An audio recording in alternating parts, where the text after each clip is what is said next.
Prince William prefers riding his electric scooter and keeps a Hollywood star waiting. Good And, God. and why Meghan Markle is her own worst enemy.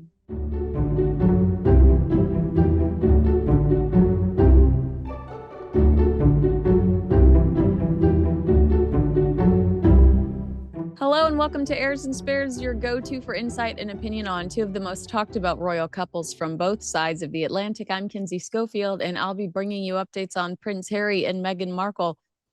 Meghan in Paris, Rupert. Shocking. More on that later. Anyway, filled me with such joy to hear about that. But I'm Rupert Bell, and I'm here back in the UK after my trip to the States, revealing and enthralling, but delighted to be back here to report about the goings on with the Prince and Princess of Wales. Hey, we teased this really sweet interview with Prince William and Eugene Levy on The Reluctant Traveler, Apple Plus. It finally came out October 3rd. So much positive press surrounding that, which you said, I think last week, hey, don't forget, this could be, this, we might want to consider this a clever PR move as well. But as sympathy grew online for Prince William, talking about that really tough year he had in 2024 and how proud he was of his wife and his father for the way that they dealt with cancer. Insert Meghan Markle traipsing all over Paris. So let's recap how great this interview really was and what exactly we learned from it. And also, did you think at any point when you saw Meghan in Paris, wow, what a way to try to steal Prince William's thunder? That was my immediate thought on that. We'll go into that in more detail as we do. We save the worst till last on this program. We talk about the best of the royal family to begin with. Isn't that our Oh, point? we talk about the working royals, the real Yeah. royals off the top, and Okay. then the extras, the spare Yeah. Okay. team in the back. Yeah. Okay. Right. Well, my first take on it was, and sort of alluding to, clever PR move. It gave William the chance to be his informal self, and that's very much his modus operandi. He likes informality. And then when it came to the actual interview, the stuff about his family was obviously heartfelt, revealing. But I think the biggest takeaway is about how he wants the monarchy to evolve and how he feels ready. He said he was daunted by the family picture and maybe daunted about being the future king. But now he's in his 40s. He feels ready. And now that he's actually the heir apparent instead of being the number two, the reality has come home, that hard year in 2024, but actually how he wants to reshape the monarchy for a modern Britain and all its complexities. And we have a lot of complexities going on. So I'm sure it is exercising his little grey cells enormously to try and work out how can he fulfill his role perfectly. Now, this Eugene Levy, I thought was very clever. You know, coming up on his scooter, that was a sort of clever PR move. Who knew that he was a Well, man who liked to... I've seen a picture of it and I hated it last year when I saw the picture of it. I hated it. Why? It just looked so silly to me. And then thankfully there was a picture like within 24 hours of him at a game where he's like, yeah. And I was like, Well, okay, I'll tell sexy you Prince what, William is back. Sexy Prince William is back. well, that's well, I know he's like that because he goes to Aston Villa, and actually, Aston Villa got a mention in this interview because Oh, he says one thing he wants to happen is I know I'm absolutely annoying so many listeners when I start talking about no, William and no, Aston Villa, no. and we won on Sunday, but and he will be delighted. So, but he said his one thing he wants to see happen as a sort of bucket list moment in his life is for Aston Villa to win the Champions League. But in the big picture, that's not overly important. But in his personal, like just like me, I share that feeling as William. But in the bigger picture, talking about his family and how Well, it wait, was go a back tough to year. go because you were making a good point about the scooter. He leaves Eugene Levy waiting, and Mm, Eugene has a joke. There's a joke about how even yeah, on this electric scooter, he's the king makes or the future king, I should say, the future king, I should yeah, say, makes him wait. And I mean, I think I'm getting mixed up here because there's a lot of talk about the future in this. I mean, that was yeah. like really the focus is kind of like how daunting that could Well, potentially be for him.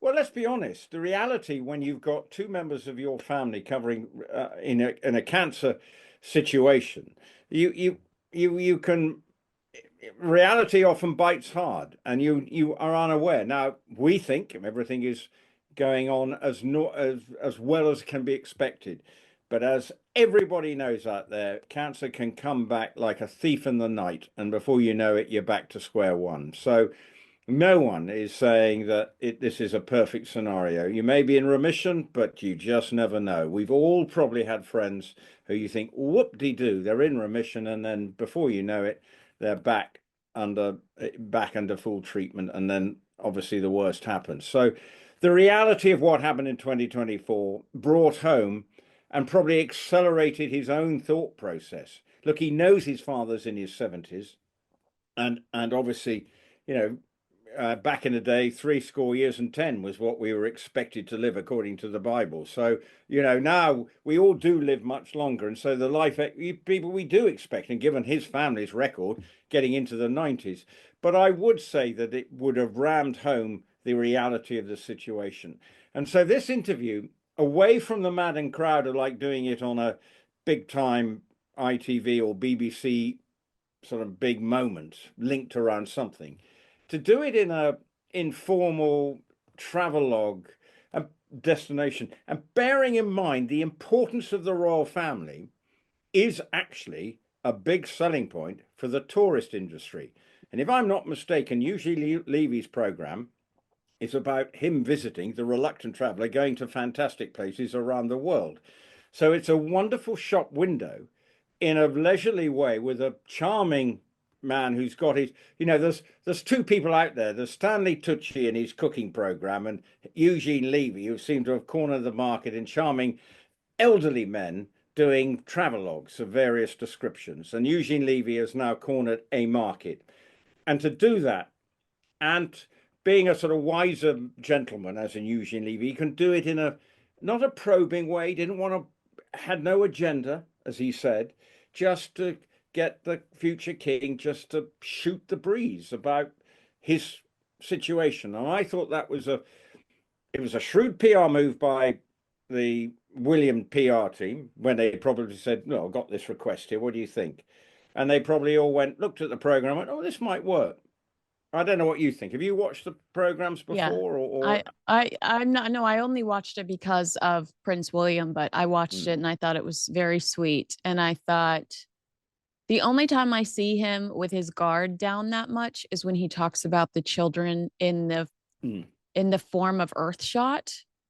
When he talks about his kids and how he's concerned for the future of the environment so that so that they are safe and healthy. That's really one of the only times I felt like I've seen him so. I mean, vulnerable feels like a weak word, but it's not. It was just interesting to see him with his guard down. I'd be curious because every time I go to Windsor, every time I'm there, because it's my favorite place in the world, I'm so curious to know when exactly they filmed it because they look so alone. And it's hard to Uh, find Windsor so alone. You I know? think you looking at. I think it was recorded in the spring. Mm, yeah. Wasn't that green? Wasn't that Right, green? right, Right? right. Okay. Wasn't lush? I would suggest it was over. There was time during the early part of the year because we've had a scorching summer. He has won And me over when it comes to the scooter, though. I think that's important to say. well, I think it's a big place he has, and get around, and okay, probably all the people at Windsor. Oh God, here comes a scooter. We better button sharpen up. Oh God, William's on the scooter. Oh, watch out, William's about. Well, isn't it funny to So, imagine Prince? They used to say that they would see Prince Philip all the time in his carriage yeah, around Windsor. And it's such a funny contrast to imagine Prince Philip in his carriage racing, enjoying Yeah, just feeling so a free. drive. Yeah. And also just feeling that amount of comfort that is required, but also that thankfully comes with Windsor. And knowing that now you could spot Prince William around on an electric scooter. I mean, it's just hilarious. Well, I think it just, he wants, it's a big, Windsor Great Park's not small, as you know.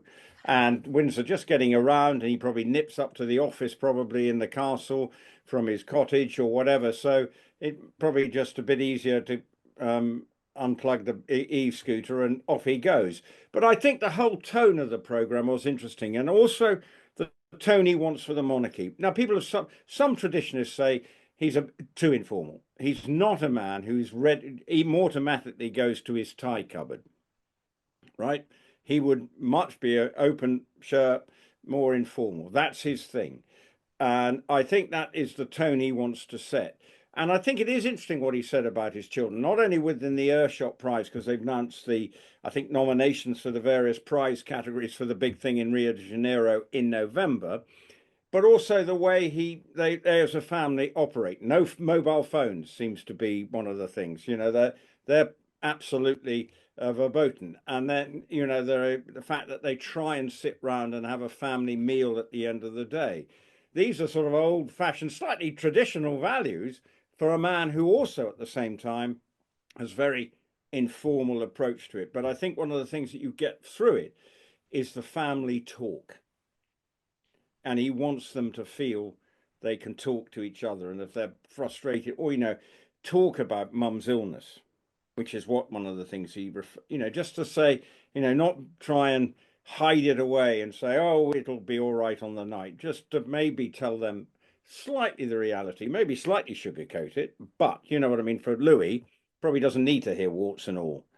And maybe George and Charlotte don't want to hear warts and all. I probably think they don't, but they want to know that mum's not great. We just got to be mindful. But looking at her now, she's out the back, climbing down steps in high heels, which seem Backwards. to create us backwards. I mean, is that difficult? I don't know. And me I and high wouldn't heels I are wouldn't not. want to do it with a million cameras and video Yeah. cameras and photographers around. I could tell you that much. Well, I've never worn high heels, so I'm sorry, listeners, but Allegedly, viewers, but allegedly. allegedly. So I can assure you, I have no idea Here, what. pull your camera down towards you so I can see your chin. Oh, there it is. All right. Oh, there I've it is. got one. Thank you. I've got one. I'm not a chinless wonder, as people of my type are often referred to as. But no, the point being, I think the tone of the program was very good, and fair play to Eugene Levy for pulling off a master stroke for his program, because it will get eyeballs in this country, and Apple Plus must be, Thrilled. the other lot at Netflix must be going, I wish we'd got that one, because Apple Plus must be saying this particular episode, particularly in this country, will be good viewing, because I think I it saw that it it was was charming. already ranking pretty high, in the top 10 throughout the world on Apple. So yeah, it's Well, doing really well. well, well done. And bear in mind, usually Levy, I think he's 78, isn't he? So he's older than his He looks like a William's young dad. buck. Yeah, he looks like a young buck. Well, and he doesn't look like he's had the full Hollywood treatment. He looks like his face is real. Yeah. So, so for a 78-year-old man, he's still got laughter lines. So you don't see that very often. But anyway, fair play to Eugene Levy for pulling it off, and I think it was great, great feel, and that actually backed up what I think he wants as a to be the monarch, a much more informal. He probably doesn't want to do all the dress up. The Knights of the Garter ceremony, I don't know whether you've been to that in June. Did you go and see that, where they're all Yeah. ermined I up kind and of love everything? that. I hope he does he did say that tradition was important and he was going to keep some Yeah. of the tradition. I hope he does keep that, because I think that that's something I thought it was really I special. Hey guys, I wanted to share today's brilliant sponsor and tell you why I love Peak. Peak has taken a modern science-based approach to wellness. creating tea crystals and superfood blends made with exceptionally clean ingredients. Their products are all about making daily health habits easier and more effective, whether that's supporting digestion, glowing skin, steady energy, or just feeling your best. Personally, hydration was always a struggle for me. I drank plenty of water, experimented with electrolytes, and even stuck to the right skincare routine. Yet, I still dealt with dry skin, brain fog, and restless nights.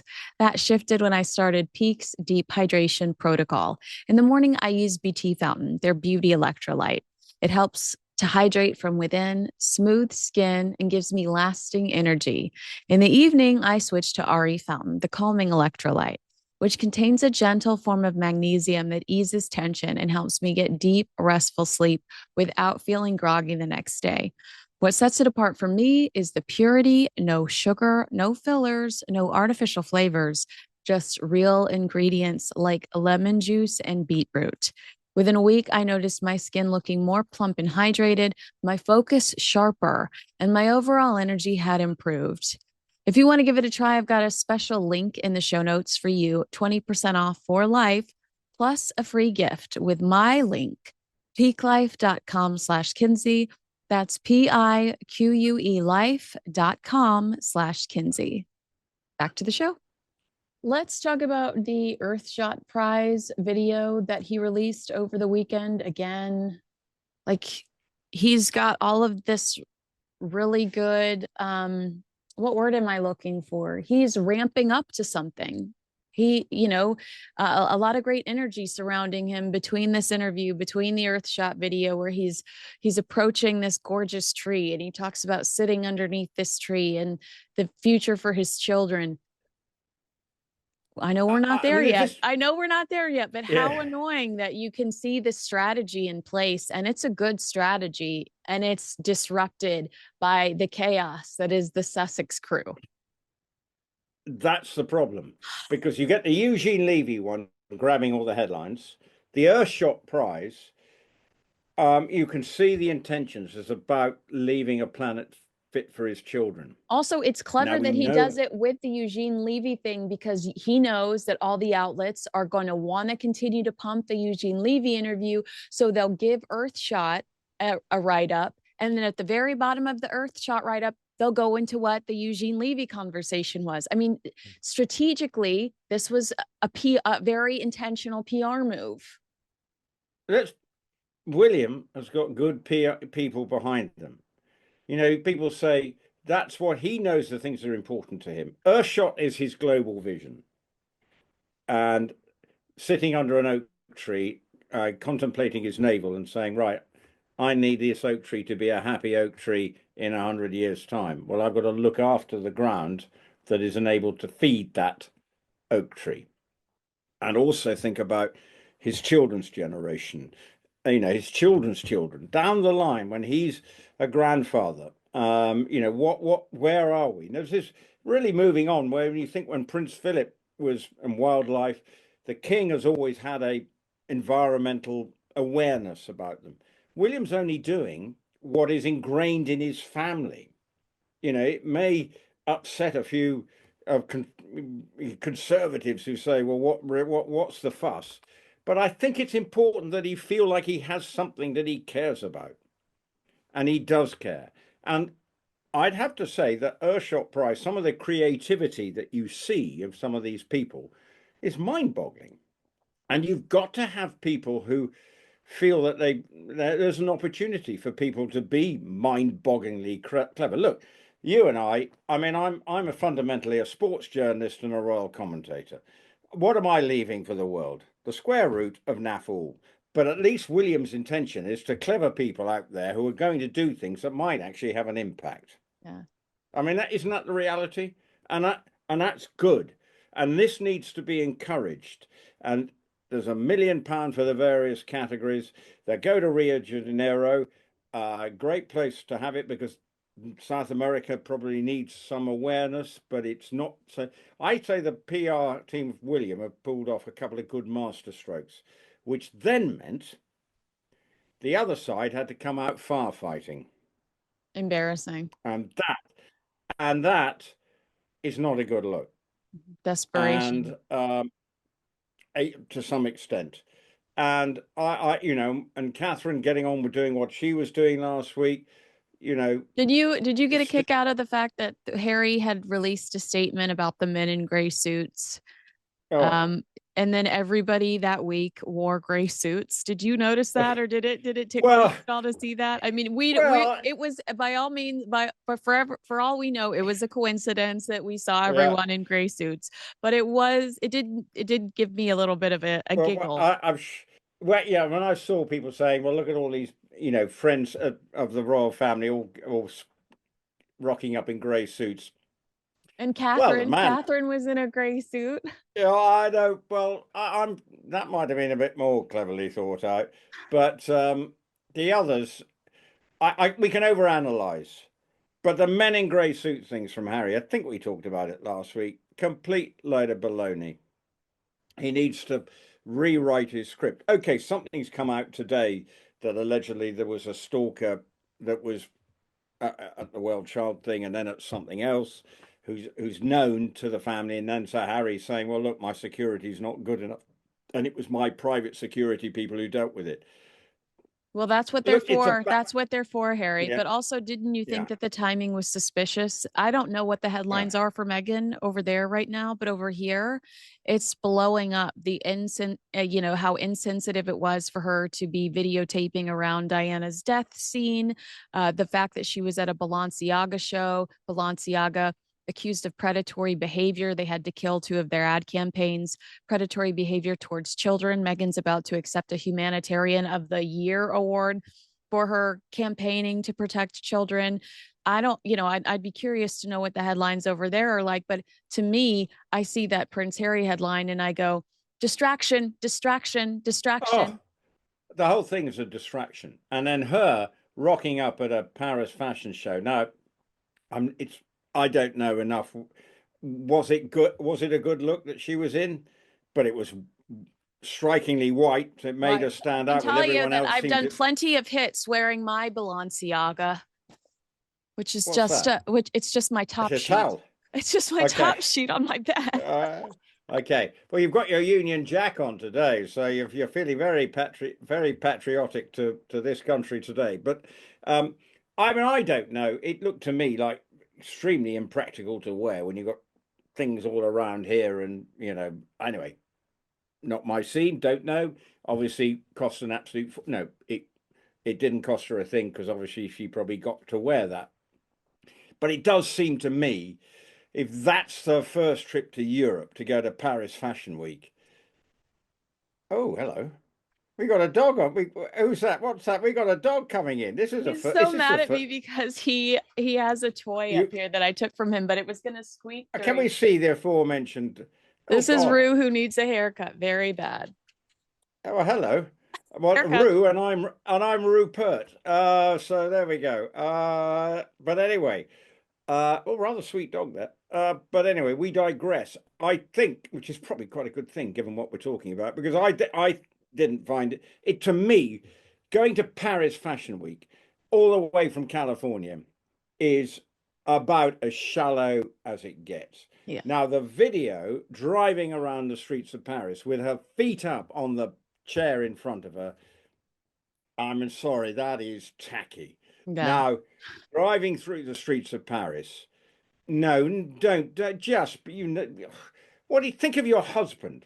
What Yeah. does all he know about driving around the streets of Paris is his memory of his mother being killed in the streets of Paris. Why And is he his talks wife even about in think? Spare recreating that, Yeah. recreating those steps, and So that's what was her thought process there?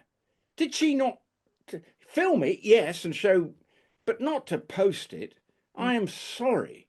That is just shameless. yeah. Um, and going to the Paris fashion show, look, there may have been a lot of A-listers there, but actually, I thought they were supposed to be environmentally savvy. Mm. Well, if you've just gone for a photo op to sit in the front row of a Paris show from California, and okay, her 4.2 million Instagram followers may go, yeah, whoop-de-doo, but actually, and Mr. whatever the firm is called, who's had all the problems. And I had to suddenly look up and what were these problems? They pulled the ads and then they've sort of got cleared, and I mean, they apologized and did Well, everything they to didn't try get and get. cleared. They just pulled the ads and acknowledged Yeah, that but they then were inappropriate. well, but why? See, the fashion industry is, they do things to shock and awe, basically. And that was, but tacky in a modern era to even think like that. Now, I don't know whether they've changed their tone now, but I don't think it's actually brilliant bringing in Meghan Markle. But then they, on the other hand, might say, well, 4.2 million people will see her strutting her stuff, sitting in the front row. Didn't seem to be the stuff I've seen naturally engaging with everybody around her, Well, but I may be their wrong. excuse was that Megan was there to support the new creative director who's a friend of hers. I challenge you to watch the video of her, like the awkward hug kiss. Those are not two people that are familiar with each Well, other. Go look at his Instagram. He doesn't follow Meghan Markle, so she's certainly not this little muse or whatever. So you're right. It's just kind of like a quid pro quo.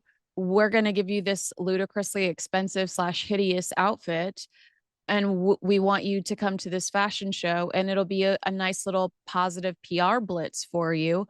Where she screws up is not doing her due diligence about Balenciaga's history and in the Diana video. Because, okay, we'll say that Balenciaga has had some giant moral compass change in the last 2 years. Then that would the I don't know how long we could really debate this. I think that there's more to the Balenciaga connection because the Kardashians are heavily involved in Balenciaga, and I think that this is proof that the Kardashians are trying to help Meghan. Khloe Kardashian posted a basket of as ever not too long ago. We know Chris has been seen with Doria. I think the Kardashians are stepping in to try to resuscitate Meghan's career. But when it comes to the Diana video, it is really hard to wrap your mind around that. You and I both had to sit through With Love Meghan, and the whole yeah. sell on that show is that she always goes the extra mile to make things special. The way her mind works is she's going to try 10 times harder than your other friends to make sure you have a good time. She has your favorite treats there. She makes memorable jewelry with you that includes your child's birthdays, but you're not thinking about the fact that your husband's mother had her last breath right where you are when you kick your feet up on the seat. Like, isn't that I'm hard to afraid process? in reality, it's, I mean, it's, when I first saw it, I said, is this a fake? You know what I mean? You go, because there's so much out there you don't actually know, got to decipher and go, pause, pause, pause. But clearly, it's on her website and on her Instagram, so it has to be real, unless someone's hacked her account. But why does she even think that that was commendable? What was it showing? I don't know. And the fact is, she's flown all the way to a fashion show when she is supposed to be, aware of the environment and everything, just for an evening of glitz and not much glamour. It just, these fashion shows, we know what they're all about. We had the Beckhams doing it. We've all, they're all, who can get the best lot of A-list celebrities there. I don't know whether they were an amazing group. Wasn't Anna Wintour there, but she's, She doesn't even have the she's on the job that way made out. her relevant anymore. She gave up that Yeah, I know job. she's on the way out. She's now permanently being photographed with Meryl Streep, just to sort of give Devil Wears Prada 2 an extra boost, because obviously it's Yeah. supposedly based on her. But I mean, that's why I looked at it and went, oh my God. It was, and also the timing of it was just absolutely typical. Mm-hmm. And they'll deny it and say, well, she was always going to go there. But the whole point, she loves these amazing last minute appearances. Look at me. I've turned up. I'm the big star. I'm not sure she is. It just looked like she was basically got a big rug over her. Oh, and The also more I it think does. of it. I know I say this to you more times than not, but do you ever get the feeling like too little too late? If you would have, first of all, it's there's a dishonesty in this narrative too, that they were like, oh, Meghan Markle back at Fashion Week 10 years, after her last Fashion Week. She was at like Toronto Fashion Week. No offense to Toronto, but like she hasn't been to Paris Fashion Week before. And then I feel like if she would have went again, we're pretending that this isn't Balenciaga and there aren't problems associated with the Balenciaga brand. But had she done this immediately post COVID, because COVID did wreak havoc, and when there was somebody probably from her camp leaking the idea that she could become the new face of Dior, yeah, maybe she might move the needle. But it feels like she's here. And can you hear this dog squeaking his stupid thing? No, but Okay, good. It's distracting me. Anyway, let me I get back just to heard it. I just heard it. No, dogs are allowed to have freedom it's of expression. distracting me. It's distracting me, man. It's a land of free speech over there. So if your dog wants to squeak away, then let him. Let him. Well, I wanted to make sure it wasn't happening in your ear, because it's definitely no, happening well, in mine. I just did hear a little squeak, but it was minimal, and I wondered Okay, what good. it was. But, Okay, but good. good old Rue, kick on, mate, kick on.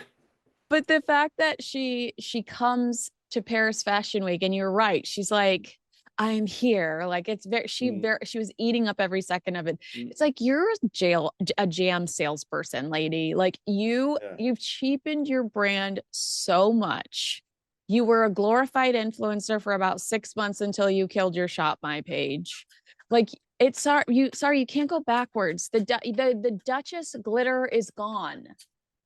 Heaven forfend she turns up at London Fashion Week as the Duchess of Sussex. I mean, actually, that's the one she should be coming to, because that's the one, you are married to a Brit, a member of the royal family, and fashion is important to how the royal family looks. Then maybe that's the one you should be going to. But heaven forfend, she goes off to Paris. Well, I Because don't want her to do obviously, that, because doesn't Catherine have a prominent role within the London fashion industry too? you may be, well, I would imagine she's got the ear of most of the fashion houses of London, because they all want to, if she wears something, it has an impact. And she also Maybe that she hands out some award every year, involving British fashion too. So I don't want Meghan to interrupt what Catherine's already got going. I get what you're saying. I'm picking up what you're laying down. Wait, one thing we haven't talked about, which is I couldn't wait to hear your opinion on this, is the idea that Prince Harry tells the BBC that his family is not safe in the UK. Speaking of Meghan coming to London Fashion Week, yeah. he refuses to bring his family back there because they're not safe enough. But Meghan can go to the same city that his mother died in. And he specifically blames the paparazzi. Meghan's not only there by herself, but she is engaging consistently with the paparazzi while in Paris. Does that hypocrisy shock you at all? That whole thing shocks me. It's the story of the Sussexes have won a PR incompetence. And this is another example of how they think they're being clever. They think they're showing we're out there, but actually their narrative that they like to portray. And when we come back to Harry saying, truth is always out and we must be true to ourselves, well, this is a funny old way to show it. Turn up at a mainline fashion show at Paris, and then do everything else around it. And then you say there's no security issues. Well, Paris has had issues over the last year or so. They can't keep a prime minister at the moment. But anyway, that's neither here nor there. But you know what I mean? Well, remember, Kim Kardashian, somebody barged into her hotel room at Paris Fashion Week, tied her up. I believe she was only in a robe, tied her up put her in the bathtub. She says she thought she was going to die. And they stole hundreds of thousands of dollars worth of materials from her. That big rock she was always, showing off that Kanye West had given her. disappeared. They never found that, or I think that they chopped it into a million pieces or something. But you're exactly right. It's not like Paris Fashion Week is the safest place for Meghan Markle to be based on. Well, if you're comparing it to London and Yeah. Paris, of course we've got security issues in this country. No one's pretending that that we have knife crime issues. We have certain problems, but every country, every capital city, America's no different. Every country's got these issues. So you can't. But if you're trying to say, so why, if you can go to Paris, you bet your bottom dollar you can go to London. And this is what annoys me. Now, Harry's saying, well, there's a stalker. Well, celebrities are always being bothered by a stalker. It's never going to happen to me, or it's never going to happen to you. But, stalkers happen to the big A-listers. Sadly, it's a fact of horrible life that there are people who become obsessed with certain people who suddenly they feel like they own. And maybe this person who's stalking Harry has and is reportedly has mental health problems. And so you can never exclude that. But due diligence will be done at all times by the security services in this country. So who then decided it was due diligence that she could go to Paris? The due diligence, I would venture to suggest, was Meghan thought, oh, this is a good idea. I'm off. Bring my security detail. Off we go. Make sure we've got 5-star accommodation. Thank you very much. But wait, I want to ask you something. I've said a million times, Harry and Meghan want to show up to support Well Child. I think that Ravik will be like, you know what? Absolutely, you're going to have all the security you need. But I've always made the argument, if Meghan Markle wants to show up to go Christmas shopping, Ravik's going to be like, you know what? We're not going to give you the security that you want because that's a vanity project. That's shallow. Meghan Markle showing up for a fashion week. Meghan Markle needing a 4-car motorcade to go to a Broadway show. These two think that they are so much more important than they are. And then one of the reasons why I think the UK government is like, no, it is literally going to be on a case by case basis is because they see that vanity. They see how shallow these two are. And they see that Meghan Markle's just willing to jump on a plane to go have her picture taken at a Balenciaga show. It shows desperation. Because let's be honest, the year has been, I sent you before we went on air a very funny spitting image clip of Meghan, which I don't know whether people know over there. It's a puppetry, but it's a satire. And it's quite funny. It's Meghan Markle and Taylor Swift. And basically, Meghan Markle puts calls it a microwavy. It's quite funny. And then she basically putting the fork into a microwave ready meal, and Taylor Swift's there, and Taylor Swift deems to criticize her and then gets clonked over the head. It's actually terrific. Funny. Did you think it was funny? I thought it was hilarious. It was good. And it's don't forget Meghan reached out to Taylor and tried to get Taylor on her podcast, and Taylor didn't even personally reply. Meghan hand wrote a note. Taylor just dismissed her. And then within months, we got that great picture of Taylor and Prince William and the kids and William dancing to Shake It Off. So yes, Taylor will be a hero in my book for a long time because of that. Well, anyway, this is it's a funny spitting image. It popped up on my Instagram feed, and I don't mind spitting image. They can lampoon the main royal family, and I think it's important that we do lampoon figures in the public, and there's nothing wrong with that, because it just sort of keeps your ego in check. Whoever you are, but this is brutal. This one, there's no hold bars what they think of Meghan, and then we see her last week. To me, it was. I had to blink twice when I saw it. I thought, oh my God, we've had good headlines for William and Catherine, and then suddenly bingo. We've got you can have a weekly bingo. The William and Catherine do some PR. 2 days later, there will be you can. It's odds on every week. I like my racing. I mean, I would probably make more money, guaranteed. I'd go to my local bookstore 2 days after. Please make sure there's a Meghan story. I wouldn't get. It'll be odds on. Just a guarantee now. They are desperate. And Harry, now, well, he's sort of whinging about men in grey suits. Just it's not a good look. And then so we got Meghan turning up trying to be that she's the great fashion model. Let's remember she's now, you know, she hasn't got too many more years of this. That's only what I'll leave it there. Well, You know, I think I know what you're saying. I also think when it I comes don't want to be to had up for. I what kills me about all of this is, yes, there would have been people like you, myself, that would have called out Thursday's award, their Humanitarians of the Year award. But the general public would have just oohed and gooed that still buy into this joke of a brand. But Uh, Meghan's greedy and she wanted more. She wanted more. And you're right. They're trying to salvage 2025. I'll tell you this. I just worked with a production company. We're doing a Meghan Markle documentary. They ordered a ton of Meghan Markle products for this documentary.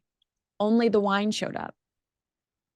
They later got an email offering a refund for everything that didn't show up. But I mean, this is not a business that can sustain itself by having to continuously apologize for not having product that somebody has purchased. 2025 hasn't been a great year for them. Her show was destroyed by critics. Season 2 didn't even make a drop in the culture. The podcast was a joke. We don't even know what's to come of the podcast. And I do think that they're trying to salvage 2025, but had they just kept their mouth shut and their heads down post Harry's embarrassing press response to the men in gray suits, they could have had a week of good press because of the Humanitarians of the Year award. I mean, we know it's a joke, but there are people that would have played along with it. People Magazine, the usual suspects. But Meghan is so greedy. She wants more. She wants more. She wants more. And now I don't think they're going to have the positive press that they potentially could have had on Friday and Thursday because she made such an ass of herself in Paris. So when she's spending time with her children? I mean, have I ever read the nanny ad I have from her? To you, it's a lot. It's a lot. Her they require a lot of their nannies. Well, and you use the plural. Look, super rich people will have, and as you know, people talk about in this country, billionaire and children, you know, nannies 24/7, you know, and back in the day when it was the old days, like my father's generation, where you probably go and see your mother and father for an hour a day. You were allowed to go in, say, at 5 o'clock, and that would be the thing. Now, and the royal family, there was always talk about that was Charles and Anne. They often felt they didn't get enough time with their parents. But that was often quite the way it was brought up in aristocratic families. You know, children were seen but not heard. That was the mantra. And I remember that it was said, you know, you children should just be around, but they shouldn't be taking over. Yeah. So it would sound quite draconian it does sound quite draconian in modern terms, that was the way they were brought up, the aristocratic families. Now, the billionaires, you think about it, it's almost probably the same. If you've got nannies, you know, morning, noon, and night, and at weekends, and when you go on holiday, I mean, when do you actually have the time, or when are you actually spending that informal me time? Now, I don't know the daily routine of the Sussexes, but I'm pretty sure, given the information that has occasionally come my way, there are more nannies and bottle washers and everyone up there to ensure that they can carry on almost living a quasi, they have a household almost. And God knows what's that costing them. So this lifestyle does not come cheap, and everything else. And how are they going to? I have one of the other guests on the show, Donna Bowling. Her girlfriend lives in their neighborhood and says Prince Harry is the face of the kids. Like if there's a sporting thing, if they're, school pickups, drop-offs, yes, there's sometimes nannies, but she said that Prince Harry is the face of the family, that you don't see Meghan as much as they were like, Meghan's never there. It's always Prince Harry that's there. Well, because what else has he got to do? I'm not decrying the fact that he's the father figure and he's happy for his children, because he's always said that's what he wants, is to be the father figure, because he felt that he didn't necessarily have that himself. So I get all that, but this Meghan, when she's telling us about how she's doing the school run and flinging flower sprinkles on their food for going to school, you've just got to take it. I mean, that should be the video when she's doing these programs. Show us with the, we don't necessarily have to see the children, but handing it to the children as off they go to school. Harry taking them. Bye, darling. See you later. Daddy's taking you to school. Now, we don't need to see them, but isn't that the way you win people over? Mm-hmm. Well, am I not creating? I'd use the term too little too late again. I think it's too little too late. They spent too much time tearing into the British royal family at such a crucial time in the royal family's evolution. Queen Elizabeth is sick. Prince Philip is sick. Prince Philip dies. Queen Elizabeth is ill. We don't know. We just think she's getting older, but she's not available at her platinum jubilee. She's dropping out of things left and right. What did they call it? Mobility issues at the time. Queen Elizabeth passes away, and they were behaving badly. Yeah, they were. Anyway, now what we've really got to look forward to is this Christmas special. It's drawing to who's going to be in that, and what's that going to be about? That's the next because thing we know Thomas Markle's in the Philippines, wondering if Meghan's going to come to his funeral. That was another story that came out over the weekend. Thomas Markle. Well, yeah, I mean the whole thing is just sad and unedifying. From the Harry's on his own. He's desperately trying to get back to his dad, but then he screws that up by his men in grey suits stuff and all the other stuff, but them leaking stories. Then obviously Thomas Markle, it's very complicated, in the Samantha Markle thing. It's messy. Let's be honest, this is a really messy soap opera of dysfunctionality on the side of the Sussexes, male and female side. That is the problem. And until somehow, but I don't know whether Meghan maybe likes the shock and awe tactics and just, going in and firebombing the place and just saying, right, and then pick up the pieces afterwards. I don't know. Maybe that's what, maybe I'm overanalyzing it, but, it is. I can't every week. I think, what are we going to talk about this week?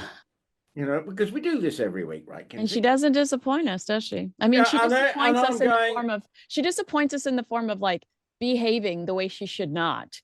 But when it comes to content, she continuously delivers. Yeah, and this is what I'm thinking. Well, when's it going to stop? That's when I think, yes, when we talk about the Prince and Princess of Wales, tends to be in a feel-good factor, something positive, away from the madness of everything else. It's seems to have a purpose. The children are the focus, and we're going to do the best we can, but at the same time we are aware of our obligations, and we'll do the best we can. It's not going to please everybody all of the time, we understand that, but it's more positive than negatives. With the Sussex show, it's just a firestorm, and because they don't know when to shut up or just go off into the distance and regroup and say, right, analyze, for goodness sake, what's worked this year. Not a lot, but there may be some things that might have looked all right.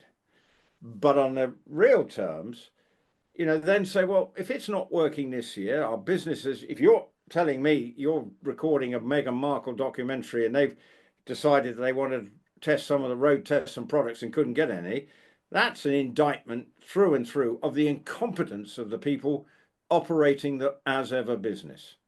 And that's the problem. They try and paint that it's doing well, and they're hawking some wine which she's had no more a blending influence than I have, probably. She may have stuck a label on it. Yeah. But with bubbles in it. Yeah, and I like my wine, so I'd happily go over there and test and work out whether it was good rosé or bad rosé. But at the same time, it's if that's the only thing they can get, then that's what the hell's that about? That's I am true. surprised. I thought she was going to be a lifestyle. Netflix shops, and they're not going to have many as ever products in them, are they? Well, that's what I can't believe that Netflix would be a partner and they could continue to still stumble this way with Netflix as a partner. But you're right, a lot for them to contemplate over the next few months as we wrap up 2025 and as they strategize what's new for 2026. Well, they've got a lot of thinking to do, just as probably William has, because he'd always be aware of his father's mortality. Not saying that it's short, I'm not putting it into the Harry context, but he's got to be prepared and ready for when his time comes. Now, hopefully, it is a good way down the line. And obviously, we hope and pray that Princess of Wales is fully in remission and able to enjoy the end of this year. We'll see. I imagine she's working on her Christmas concert, which will take place not that far away, beginning of December, which is what it normally does. So I'm sure there will be some nice plans for that. But there will be things that she will be doing in the meantime. But for Harry and Meghan, just for goodness sake, shut them up. I I mean, the best paused. advice they've had all year, honestly, Yeah, From yeah. Rupert Bell, the best advice. Well, do you have advice for Harry and Meghan? Yeah. We want to hear it. Leave it in the comments below. And if you agree with us, disagree with us, we'd also like to know that. Make sure you like, subscribe, and share this video with a friend. Rupert, our next chat, we will have to dissect Harry and Meghan's behavior in New York. Will their body language tell us that Prince Harry didn't like Meghan Markle's video in Paris? That's what we'll have to discuss next week. Oh, I can't wait. In the meantime, I am going to Rome Oh, and I am working on some show jumping in front of the Circus Maximus, which is whoa. Ben-Hur, basically. And then there's a horse arena being built. So I'm off there to enjoy a little bit of La Dolce Vita and lovely Italian food. I'm an absolute a sucker for Italian food. So Rome, here I come. Meanwhile, having to keep an eye on the shenanigans in the Big Apple. So see you next week then, bright-eyed, bushy-tailed, to give it my all. I love it. That's how the way we prefer you. Thanks, Rupert.